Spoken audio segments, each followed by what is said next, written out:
I remember when like kids would play house, I was like, I'll be the dog. Yeah. I've always related very heavily to dogs. I love dogs so much. And so getting to embody one is fun. Like I get head scratches. I get to like do tricks for treats. And welcome to Sweet Release Podcast with me, Barbie Jean.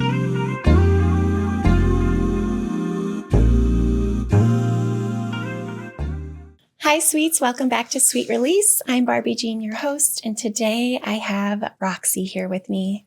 Hello. I don't know where to look. You can look wherever. Okay. Thank you so much for being here. I've been really looking forward to getting to know you. Thank you for having me. I've been super excited about this too. Yay. Yeah.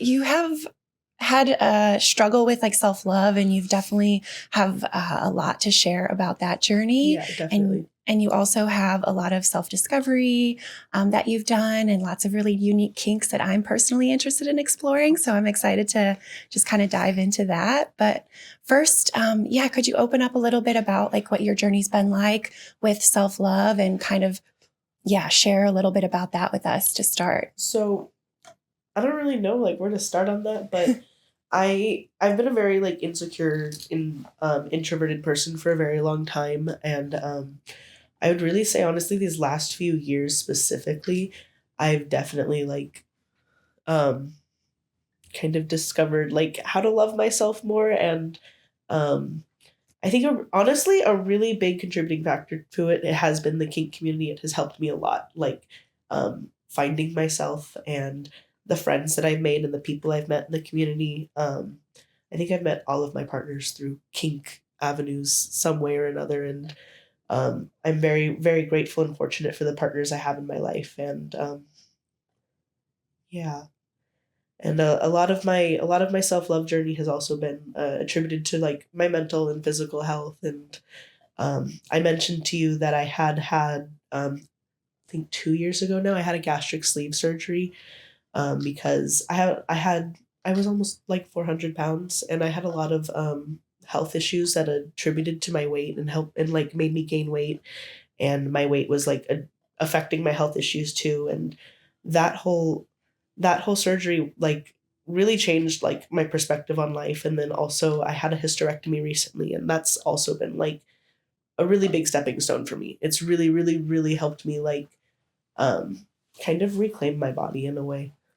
Yeah, there's so much to unpack there. Yeah, a lot. Thanks for sharing. Yeah, I'm excited to talk to you about all of this because I think it's such a healing journey that you've been through and can help a lot of people in similar situations.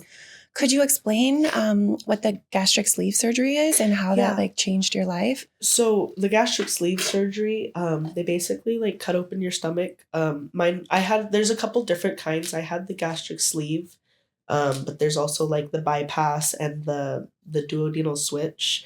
But I had the sleeve, and that's where they basically take your stomach and they cut it so it's like the size of like a banana. And it's really intense. For like 2 or 3 weeks before the procedure, you're on like a strictly liquid diet.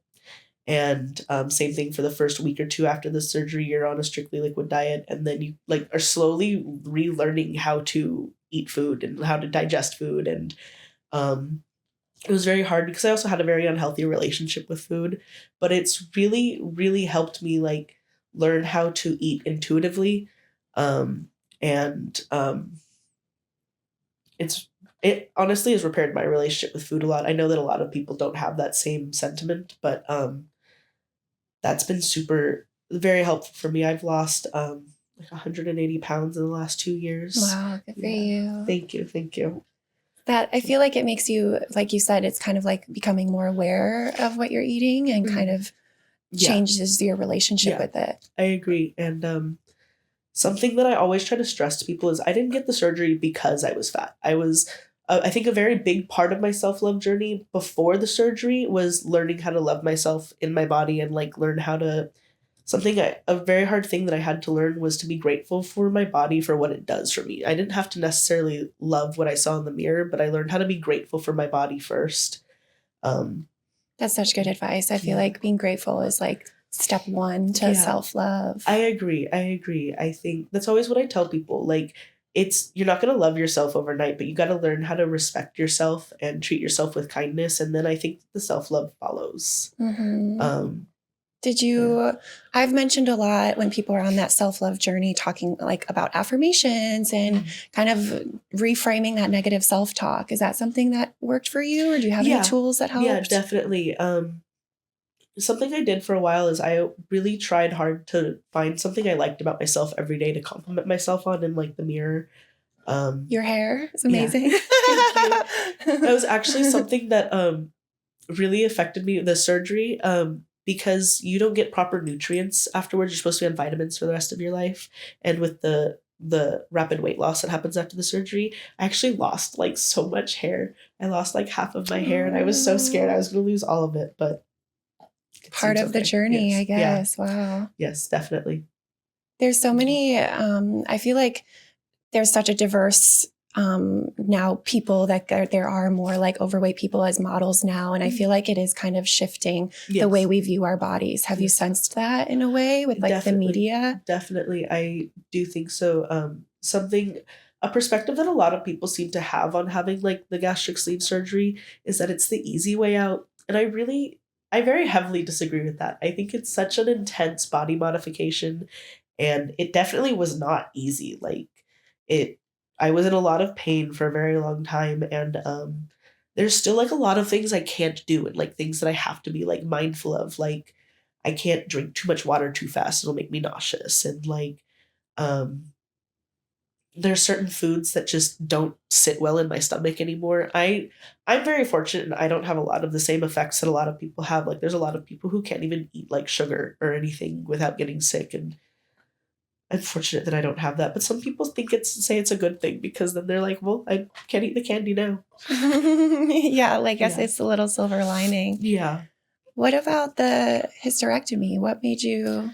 So I've never wanted kids. Everybody told me I'd change my mind, but I've never wanted kids. I always said that if I wanted kids, I wanted to adopt. And I'm very fortunate that my wife has a daughter.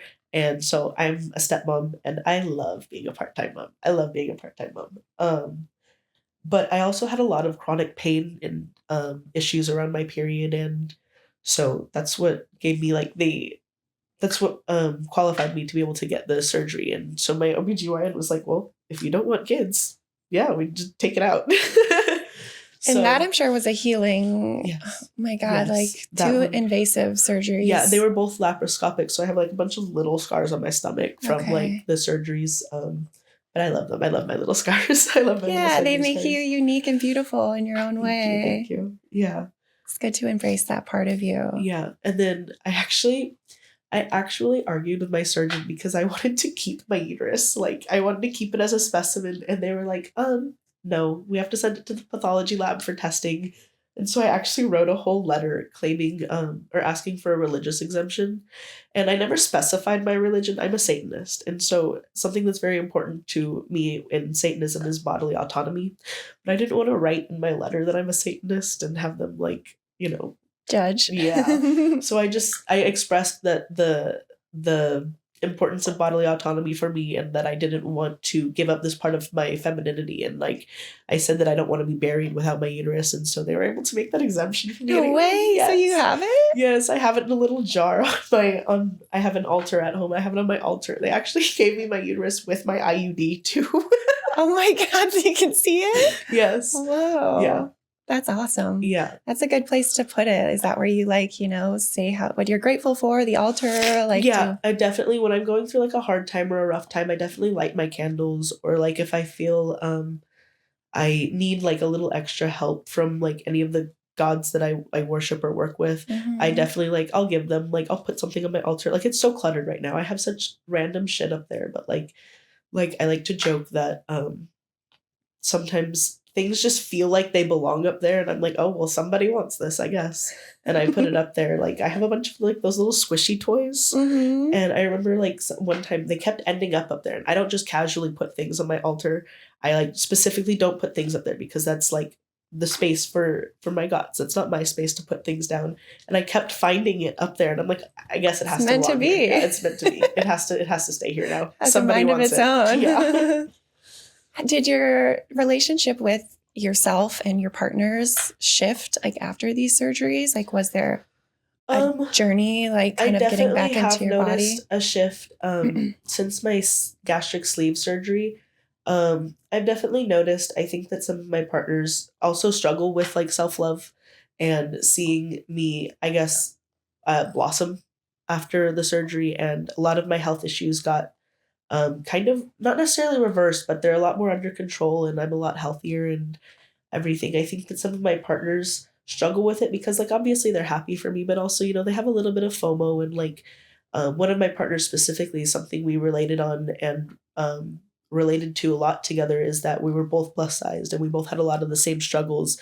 But now that I don't have those struggles, that's something that they, like, are a little sad about that we can't relate on those things anymore. But like I said, ultimately, I know they're happy for me, but it definitely has been a factor. And I've noticed that I've lost some friends along the way because I think that people sometimes get, you know, jealous and, you know, That's but unfortunate. It's yeah, still a big part of your life, though. So it's yeah, still something you're constantly having to work yeah, towards. I mean, it's so good to hear that you have found love with yourself and that you yeah, feel in such a good place now. But I'm sure it just comes in waves, you know, like the mental health does. yeah, yeah. It's been really hard. Like for me recently, I actually just went through kind of a gnarly breakup. Um, I'm sorry. yeah, it happens. This person specifically had just been in my life for a very, very long time, and we've broken up a few times. But we were like high school best friends, and so that's been really hard. That's unrelated to like my journey. We had our own issues. I still love them very much, but yeah, Breakups can definitely bring up some, yes, depressed yes, feelings. yeah, And even now with this last week with the fires in LA, I yeah, mean, thanks for being here. I know yeah. it's been a heavy week for all of Yeah, I'm us. sorry, I'm a little sniffly because, like I said, I live over near UCLA, where and the ash is terrible, so my allergies have been really messed up. No worries. Yeah, Yeah, it's been a tough time. But again, like some of those tools that you've mentioned, I think are really key in these moments of like sadness is just to, tell your body or tell yourself in the mirror something that you love about yourself. I think that's such a yeah. good. I agree. That's always what I try to tell people.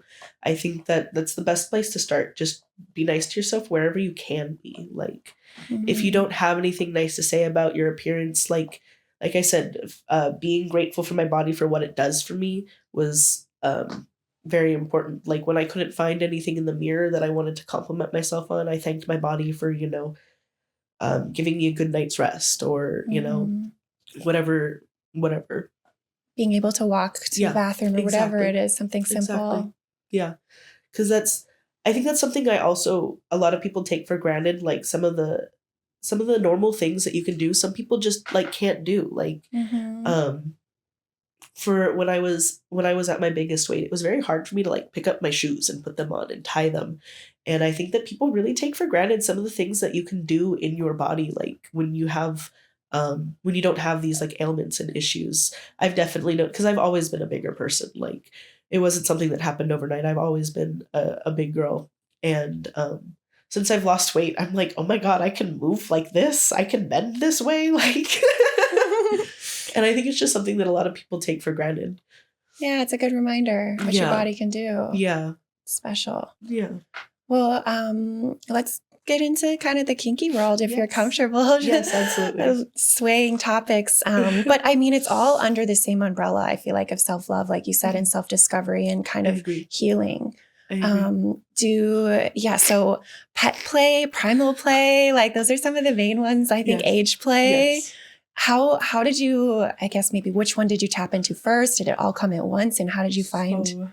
So age play I think was my like gateway into the community. The partner I actually broke up with, or that we broke up recently, was my very first like introduction to the kink community. We were best friends in high school. We kind of discovered kink a little younger than we should have. And then once we were like 18 and adults, and we weren't together at that point, but we were in separate relationships exploring kink like on our own, but like conversing with each other and learning things. And we both started out as littles.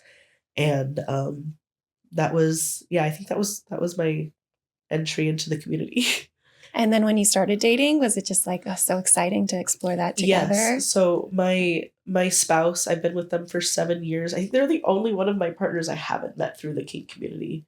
Um, we met at an old job we worked at together, and I remember I found out on accident that they were kinky, and we became friends. And yeah, I actually did not like my spouse when I met them. I hated them for really dumb reasons, and then they got invited to my house for Dungeons and Dragons, and we literally never stopped hanging out after that.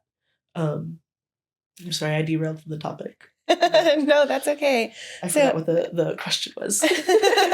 Age play. Yes. Yeah. So could you describe kind of what that is and what you Yeah. love about it? So for me, I really like being able to like embody that headspace. It's very therapeutic for me. I get to, I get to be taken care of and like Mhm. pretend I'm not an adult for a little bit. And I did not have the greatest relationship with my father, so it's very nice for me to be able to kind of redo some of those things in a way that is safe, and I can do with my partner, and I know that they love me unconditionally and they're not judging me, and they'll take care of me. Yeah. Yeah. Do you feel like it's a way for you to kind of also get out of your head and just kind of Yeah, absolutely. Absolutely. I think it's also I know a lot of people who struggle with mental health also sometimes like involuntarily like regress to a younger age mentally. And I think that's also been super helpful, like being able to allow myself to feel that way and kind of lean into it, tell my partner, hey, I'm feeling this way, like can I have some little time, like just color or watch cartoons or whatever, like yeah. And yeah, what is that little time? I've explored recently with like a pacifier, and it feels really Yeah. fun and playful. Yeah. But yeah, you mentioned watching cartoons or coloring. Like, what kind of little Yeah. space do you create? So for myself, Typically. I actually really don't like coloring. It stresses me out. I want the picture to be done as soon as I start. So I don't like coloring so much, but I like activity books, like putting stickers on things, and I really like cartoons about dogs, like Bluey, Scooby Doo, um, Paw Patrol. Yeah. I love those. I love being able to just like play with my stuffed animals and cuddle them. And I also like pacifiers. I like being able to like chew on them. I like always destroy my pacifiers. Yeah, I love the sucking. I feel like I have an oral fixation, so like Yeah, just definitely. having something that you can explore in the bedroom in a different Yeah, way than like yeah. a body part is kind of fun to play with. I agree, definitely. I also really like the little community. That's actually how I kind of started in the kink community. I think my very first event in the kink community was actually a pet play event, but my second ever event that I went to um, was a kink group. Am I allowed to like say names of Yeah. things and stuff? Yeah, Okay. you can say whatever. So the group I went to is actually called Lola Littles of Los Angeles, and I went with my ex-partner, and I literally have gone to every single event since then. And actually, since the first time I went was their second ever event, Oh wow. and I've been to every single one since then. And I became friends with the owners of the group, and when one of them had to move away, they actually passed the group on to me, and so I run it now with the girl that after she moved back, and I'm very fortunate for that group because that's where I started out. And I've seen a lot of people in the kink community also start out there. I was just talking about this the other day. One of my friends, it was also her first event, and I saw her at a kink event, and she's like doing pro dom stuff now. And so I think that's super cool. Like I've always loved being able to see people start out in the community at this little munch and find themselves, find their kinks and stuff, because that's exactly how I started. And that's why I'm super fortunate to still be running this group. Yeah, that's awesome. Yeah. Good for you. Thank you. It is such a beautiful space, the kink community itself. And I feel like it's a very accepting community. It's a very judgment-free community. Definitely. And it just makes you feel yourself. And you're also finding you're opening up and finding all these vulnerable parts of you. Yeah. So it can be very like connecting. Yeah. I also like the little events because it's a group of littles. Like I get to play with other littles. Like we get to, I just went to an event where they made it Bluey themed, and so they had like a big projector playing Bluey, and we were all like sitting on the couches, like we were coloring. And in the other room there were card games, but I never went and played card games. I just wanted to watch Bluey. That's fun. What about pet play? Like, so how is that different for you, or is it similar? I didn't start in pet play like right away. I actually really wanted to do pet play, but I didn't quite understand it. Like I was like, so am I just supposed to bark? Like I didn't really understand it. It didn't come naturally to me with the partner I was with at the time, but it came very naturally to me with my spouse, and I like being a dog. But I also feel like I've always been like this. I literally have childhood pictures of me like playing with dog toys, and my mom has told me like I stole like the dog's treat once and tried to bite it, and it was obviously gross. Like I was a child, but I remember when like kids would play house, I was like, I'll be the dog. Yeah. I've always related very heavily to dogs. I love dogs so much, and so getting to embody one is fun. Like I get head scratches. I get to like do tricks for treats, and one of my favorite things to do is when he's playing video games, actually, I put down a blanket on the floor and like use it like a dog bed. And I just sit down there, like even with my iPad, just to draw or something. It just makes me feel like a dog being on the dog bed on the floor, like while my people are doing whatever they're doing. Like, yeah. I love that. I have a friend that has a relationship with a dominatrix, and he has he more embodies cat energy. Okay. And so he has like a big, I guess it's kind of more of a dog bed size for him to fit in, but like a little bowl, and they kind of play with kind of that energy. Yeah, that too. I have a dog bowl that I like to put snacks in. Like I put my Cheez-Its or Goldfish or whatever in it, and I snack on it throughout the day or whatever. So is that something that is erotic in nature, or is this more of like something? I think it can be. It definitely can be. It's not inherently for me, but it definitely like it has taken that turn for me, and like I definitely do indulge in it sometimes. Like I do like doing sexual things with having a leash on, and like and all of that. My age play isn't necessarily sexual, but again, it takes that turn for me sometimes. It just depends on who I'm with and how comfortable I am and what they're into. And that comforting nature can definitely lean into the bedroom if you wanted to. Yeah, definitely. But it's also just like a way to feel good and exactly. a sweet release. Yeah.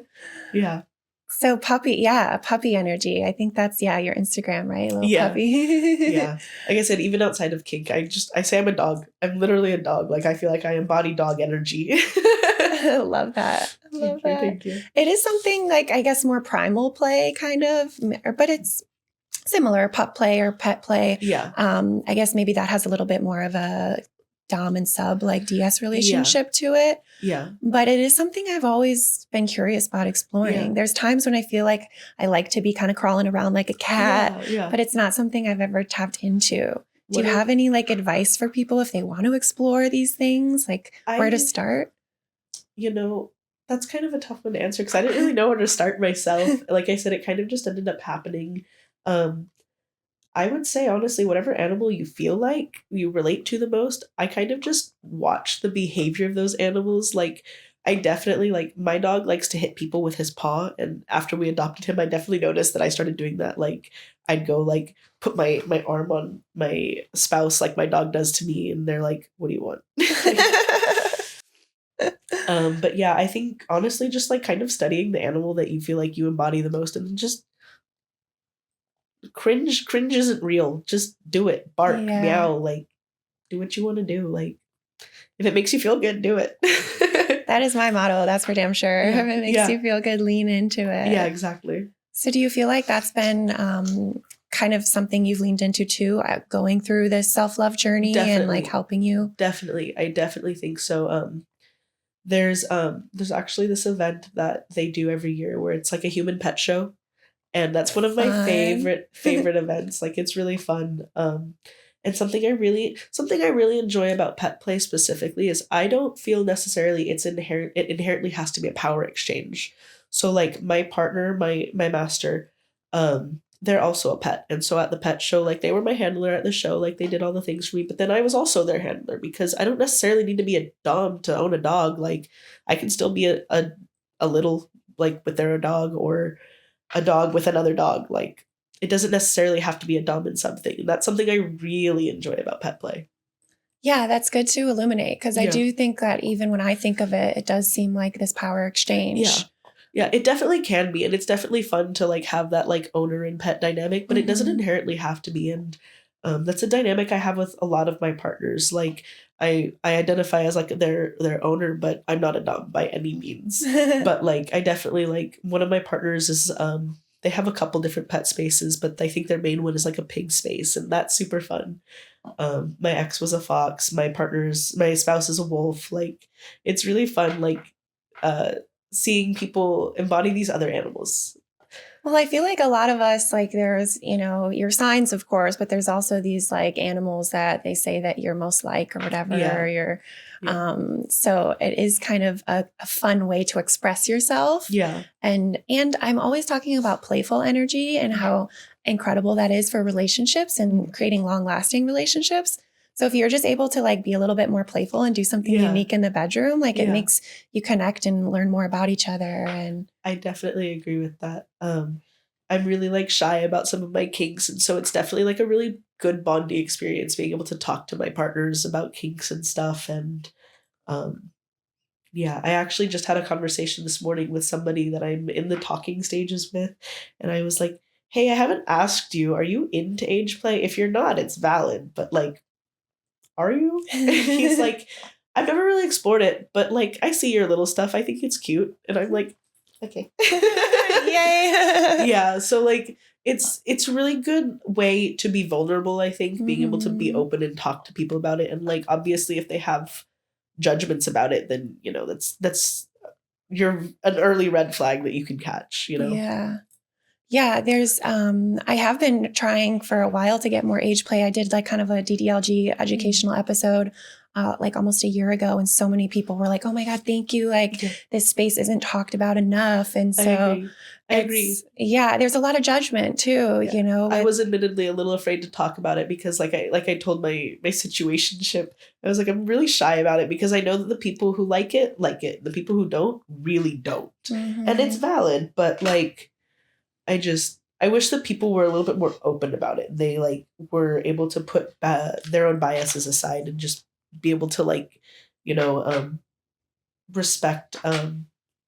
It's not your cup of tea. It's not your cup of tea. You don't need to partake in it. Like you don't need to shame people for it. Totally. Yeah. Totally. Yeah, I think the diaper wearing community is what like has a lot of shame. Yes, I think absolutely. I'm not super into the ABDL stuff, but it's one of those things where like I have a partner that's really into it, and so I'm not against it. So I'll do it for them, and I have fun with it. Like it's really nice and immersive being able to let them put a diaper on me, and like they like talk to me like a baby, and and then it's just I also kind of like the feeling of it, like it makes me have to kind of toddle around. I have like all this padding between my legs, like it's a little more immersive. Yeah, it's like igniting your senses in a different way that we're not used to. Yeah. And that's why I love like rope so much, and even feathers, and like bringing different toys into the bedroom. And even if you're not exploring like sexually, that's like a fun way to like tap into your body in a different way if you're like wearing something that you're not used to. Yeah, I agree. I love that. Yeah, and like I said, it's very immersive. Like it's hard to not feel like a child when you have a giant diaper on. Like it's easier to tap into that energy. Yeah, I think so. I love that. Yeah, I want to do a little bit more of kinky exploring this year. That was one of my new year kind of intentions for the year. We also last year we didn't have a lot of dates. Like I was focusing a lot on creative goals. Yeah. And so my other thing was, to explore more with my partner and other people. We love to explore in group play scenarios. So do you have any kind of kinks or other things that you want to explore more of, or something that you're looking forward to? Or do you feel like you're, what you like? I've been kind of slowly exploring different things. I've recently really gotten more into primal play. I've always kind of been into primal play, but I didn't necessarily have like a word for it until recently. And I started learning about primal play. For me, primal play is it's really just like about tapping into like the animalistic nature, because deep down at our roots, we're all animals. Like we all have like a primal like urge, and like primal play is literally something as simple as like I really like the way my partners smell. So I like it's very primal for me being able just to have a t-shirt of theirs to like hold, like, you know, because it smells like them. And yeah. Yeah, sniff your partner. Yes, absolutely. The sweatier the shirt, the better. Yeah.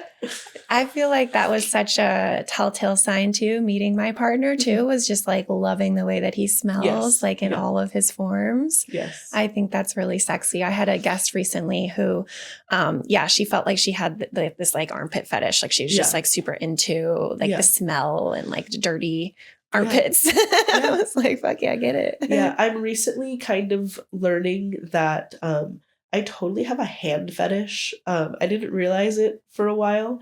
But I've had this consistent problem where when I masturbate, I can't really get myself to climax. It's just, I can, but it's not really fun.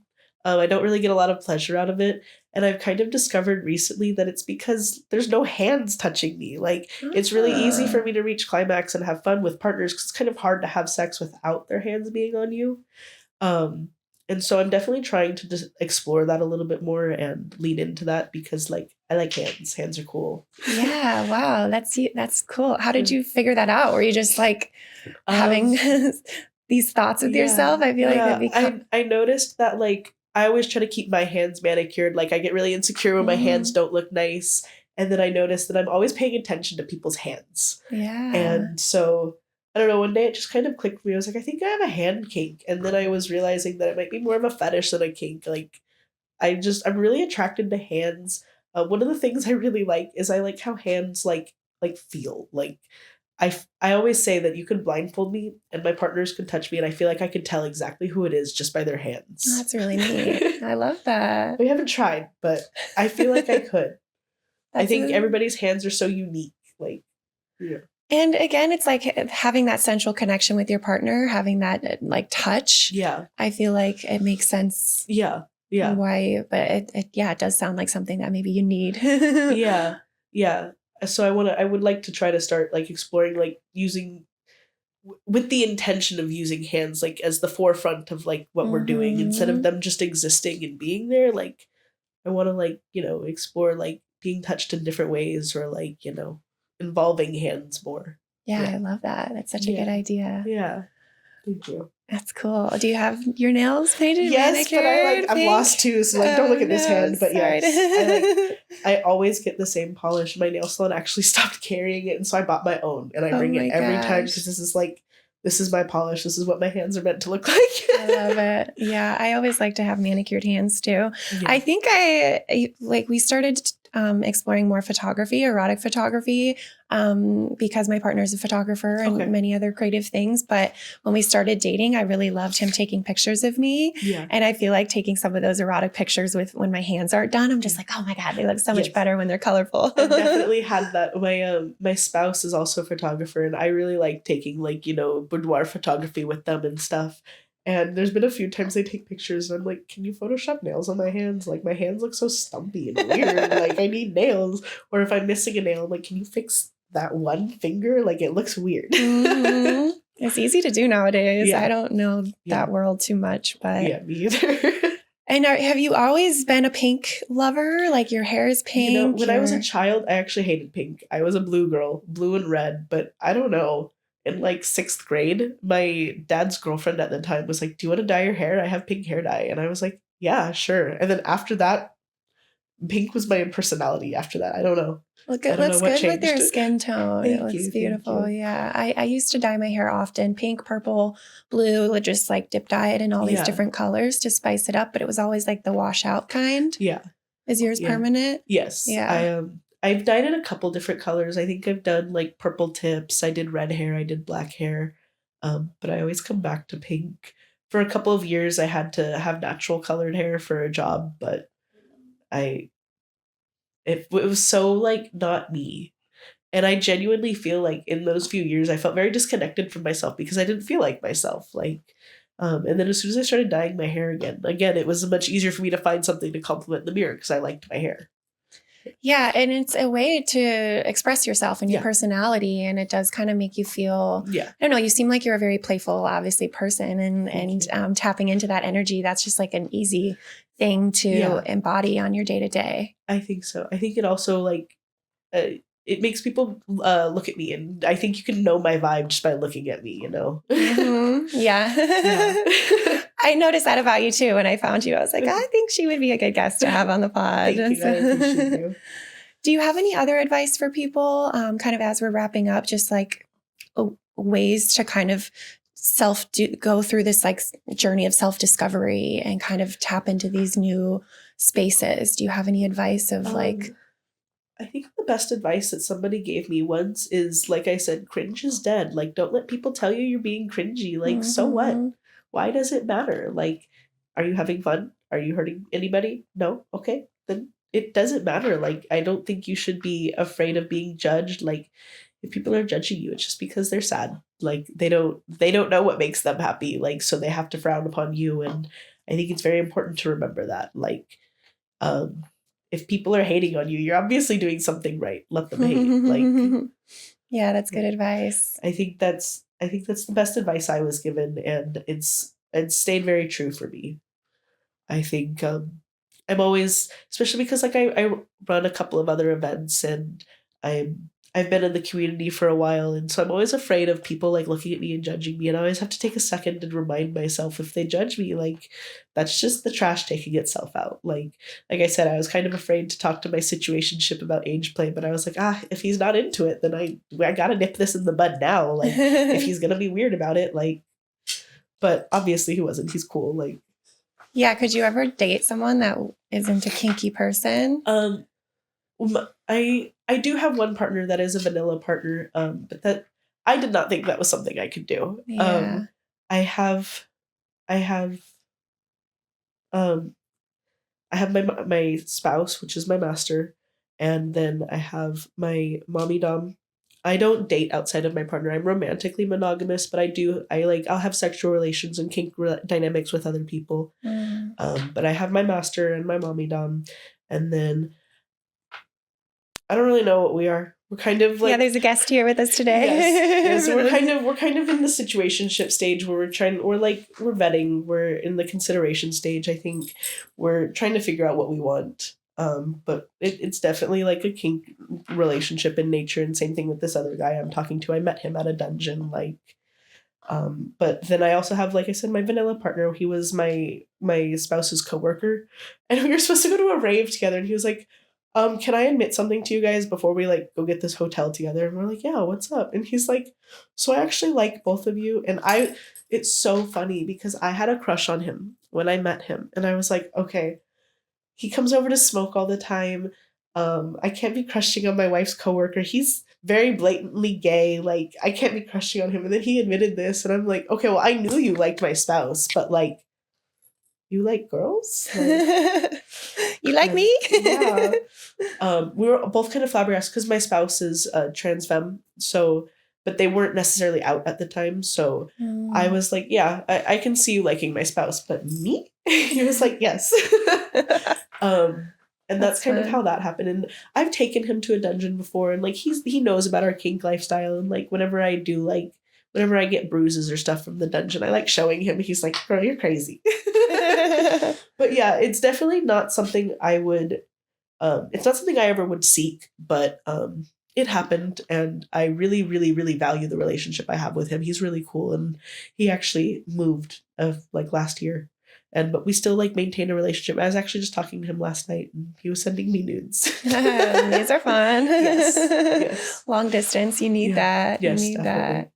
Yeah, I think that reminds me too of like community, right? Like even just like having that support in your relationship, even if it is a more of a vanilla one, like as long as you're able to like express how you feel and what you're interested in exploring. I agree. It's been very helpful for me, especially going through this breakup.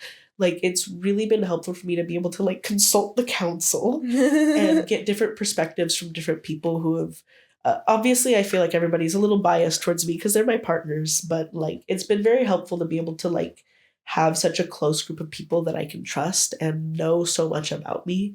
and I can be unfiltered with. Like, because even like, you know, friends, like, at least for myself, I feel like my friends don't necessarily know everything about me, whereas my partners totally do. Like, I'm a pretty open book with everybody, but like, um, I don't necessarily divulge information about myself unless I'm asked to my friends or unless it's necessary or it comes up in conversation. Whereas my partners, I want to tell them everything about myself. Like, I want them to know everything. And so it's been super helpful having people that know me so well and care about me. And it's just been very nice. I really, really, really appreciate the support system I have from my partners. Yeah, it makes life a little easier, you know, Yeah. being able to have those vulnerable conversations and feel accepted for who you Yeah. are. And when your partners are able to show you a side of yourself that you didn't really know either, Yeah. or like be more intuitive because they know Yeah. you so well. That's something that I've expressed with my spouse a lot. Because my spouse is really only my second relationship, like, ever. And so I didn't really get a chance, like, in high school to explore my sexuality or myself, or I didn't really date people. I was very introverted and very awkward. And so as I've learned more about myself with my spouse, like, we've talked about it, and, you know, I wanted to be able to explore these things about myself, and we opened up our relationship because when we started our relationship, I knew they were a polyamorous person, and at the time I was not. I did not want to be polyamorous. So we were monogamous for a long time. But we eventually opened up our relationship because I didn't think it was fair to force them into monogamy when that's not who they are. Um, and obviously, like I said, we're romantically monogamous, and that's the boundary that I needed to be comfortable. And it's worked very well for us. And I really like that they, through their transition, because again, they were just a dude when I met them, and since we've been together, they've started their transition. And I think it's been very helpful for them also to be able to find that community elsewhere. Like, they have other queer partners that they're able to relate to in ways that I necessarily can't. And I think it's very important for them to be able to have that support. And same with me, like, I've been able to discover a lot of things that I like that I didn't necessarily know because it's just not something my partner and I did. Right. And then I'm able to come back to them and be like, hey, I did this thing with this person. Can we try? Yeah. Yeah. Thanks for sharing. Yeah.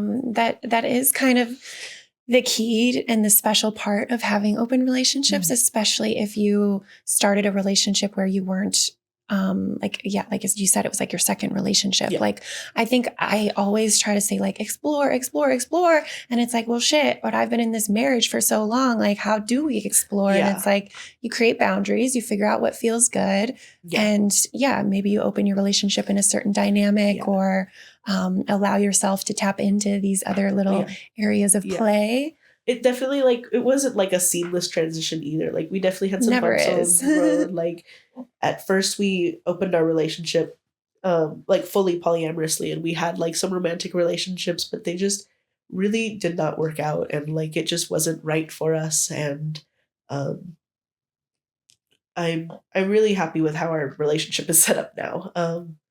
And I think they are too. Yeah, Like, that's awesome. obviously there's jealousy still, and like we have our own issues, but I think it's been very important that we are able to learn and recognize that when we're jealous, it kind of stems from our own insecurities. And instead of being jealous and limiting what the other person can do, we try to get down to the root of it. Like, okay, why are you feeling this way? In what way can I make you feel more secure? And it's been very helpful for us, like, to have those open conversations and, talk about things. Yeah, it just ignites those conversations more than like a normal relationship would. Yeah. Do you Yeah. still feel like it's easy, like being with your partner? Like, I feel like sometimes you go through these tribulations and difficult times to communicate, but it still feels like you're like where you're supposed to be, and it feels Yeah, my spouse natural. is definitely my person. Like, Yeah. they're my better half. I love them with all of my heart. Um, and it's really funny because for a long time I couldn't imagine like seeing them be with somebody else and be comfortable with that. Like, I wanted them to be mine and only mine. But like, one of their I think they're I don't know if they've left yet, but they're supposed to hang out with one of their partners today, and like, I love their partner. Like, the other day they came over and they were like just cuddling on the bed in front of me, and I didn't think that's something I could ever be comfortable with, but like, it really makes me happy to see them being loved by somebody else. And I like that I feel secure enough to see them be loved by somebody else and know that they're still mine, and like they love me and that they're not going anywhere just because they also love somebody else. I always try to equate it to like when you have multiple children, you don't love the first child more, or like you don't love one child more than the other. So if I'm capable of loving my children in the same way, why can't I have other partners that I can love in the same way, you know? Yeah. Obviously, if you can share your love enough to have multiple children, why can't you share your love enough to have multiple partners?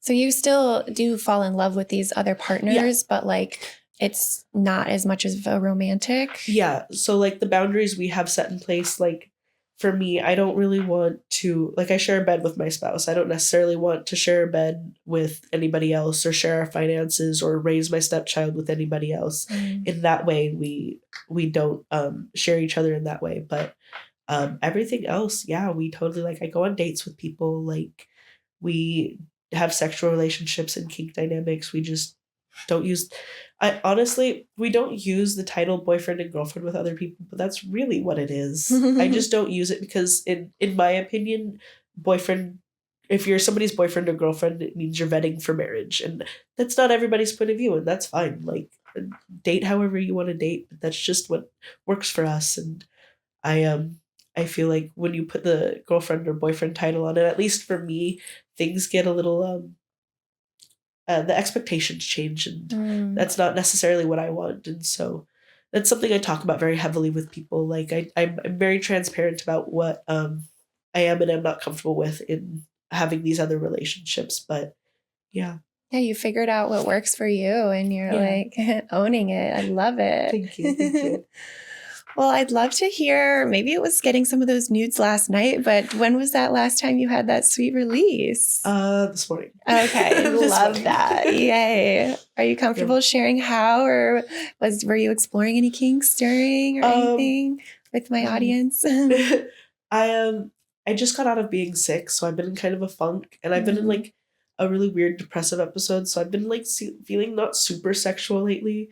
And this morning I was just kind of like, hey, can I sit on your face? Yes. And then, Yes, and the sweet release occurred for sure. Yes, absolutely. Sometimes you just have to ask for what you want. Yeah, that's something I struggle with a lot. Like, that's something I've been having to learn. I don't really like asking for things. I kind of just let things happen, but I've learned that people can't read my mind. It's a tough lesson to get to. Yeah. And so that's another thing. Like, I never really ask my spouse for, anything specific because they know what I like, and so they do it. And they do what they know I like. And so with other people, obviously they don't know what I like. And I've had to learn to communicate that. And it's been super helpful and beneficial in my other relationships too, because I'm learning how to communicate better and more effectively and more directly. Yeah, it's so true. And that's what I want for everyone, is just to feel more comfortable in themselves and feel more comfortable in those communicating those conversations. Yeah. And then you're just going to lead with more vulnerability and sweetness, which is what I want in the world. Yeah, I totally agree. Well, would you mind sharing maybe some of your groups that if people in the LA community could find or, So that'd be awesome. I co-own Lola, Littles of Los Angeles, and we do Munches, and Munches are just like little potluck picnics. We have a park that we go to, and we meet up and everybody brings food, and we always have like some fun little craft. Like I always go on Pinterest and find toddler crafts. Usually I try to find something themed for the month or whatever. Like this month, I don't think we've picked our craft for this month's Munch, but it's going to be winter themed. Nice. So yeah, we usually like have our craft and like everybody hangs out and gets to know each other. That's actually how I met my mommy dom. I met them at a Lola event, and we became very close very fast. And we were actually like sub siblings for a long time. Like we didn't have a power exchange. They were my partner's sub as well. But then over time they were like, I'm not a mommy dom, but I'd like to be for you. And I'm like, okay. That makes you feel good. Yeah. So, that's one of the groups I run. And then there's another group that I'm starting next month. We're calling it Cola. I say we, but I'm running this one by myself. It's called Cola. It's the Critters of Los Angeles. And I plan to run it the exact same way as Lola, but for pets. Because I haven't noticed much of like a non-dungeon space community for pet players. And like I said, I really, really, really attribute a lot of me finding myself in the kink community to Lola, because I'm very awkward when it comes to nudity. Like when I'm in the dungeon and people are naked, they're like, "Nice to meet you," and they're like hugging me. Like I'm very awkward.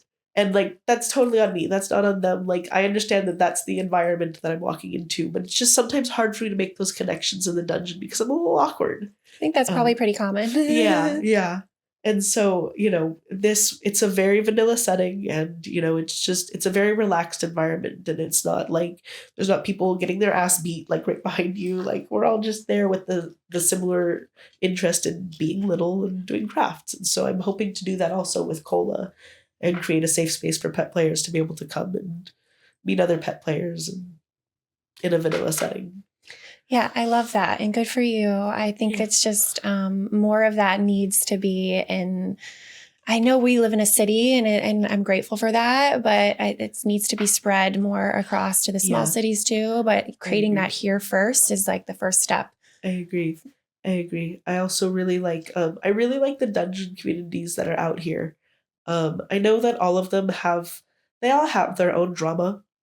But honestly, the communities itself I'm very grateful for, and I don't really care about the drama that comes with the dungeon. Like what place is it gonna have drama? Like when you have a group of people running something, there's gonna be drama somewhere. Like but yeah, over in like I think it's Hollywood. There's Threshold that I go to, and they also have Munches. And then out in Riverside, there's Serenity Studios.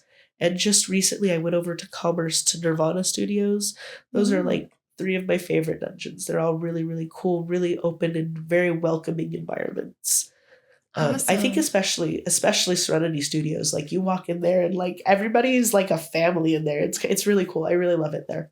That's awesome. Yeah, I haven't explored a lot of dungeons and more recently. It's been more like play parties. Yeah. So that would be cool. Thanks for those tips on some that, some of us, even my listeners, could check out. Yeah. Yeah. And like I said, like some of them have like Munches and stuff too. Like I know Threshold and Nirvana have some, or I think they all do. They all have Munches and just events. I think Serenity has like a potluck event and then they usually have a play party afterwards. And I think that was the first Serenity event I went to because, again, it's a good way to go be in a vanilla environment, get the vibe, and then decide if you want to stay for the party afterwards. And then, like, they also have Littles events and stuff. Like, Serenity has a Littles event, and that one is very, like, I don't know if they allow play at that event. I don't remember, but like when I was there, nobody did any play, and it was just a bunch of littles watching TV in a dungeon. But like at Nirvana Studios, they had a littles event, and like they definitely like lean into the Dark Age play thing, and like people like play while they're little and all of that. They also you don't have to either, but yeah, it's nice when sometimes there's that option, or even like you said, sometimes it is just like a vanilla event, so you can connect and link up later. I think that's like good for. But I know all three of them also have Munches. I just haven't gone to them very often because I don't know. I just haven't. I like my Munches. Yeah, you got your own awesome stuff you're doing. And it's funny that all these sex events are always like potlucks. I always just laugh at that. It's I guess, it's kind of a play on the word like munch. You're coming to play. You're coming to eat. You're coming to enjoy each other's bodies too, munch on each other too. Exactly. Awesome. Well, thanks so much, Roxxii, for coming on and being vulnerable and opening up. I appreciate this opportunity. I've been looking forward to it. I've been very excited. Yay. Yeah, I'm glad I came across you. And yes, I am too. I'm grateful for you for being here. I'm grateful for you for having me. Oh, thank you. And sweets, be sweet to yourself. Don't forget to welcome those sweet releases and just be here and be yourself. Talk soon, guys. Thanks again, Roxxii. Thank you. Bye. Thanks so much. Thank you. Great. Yes.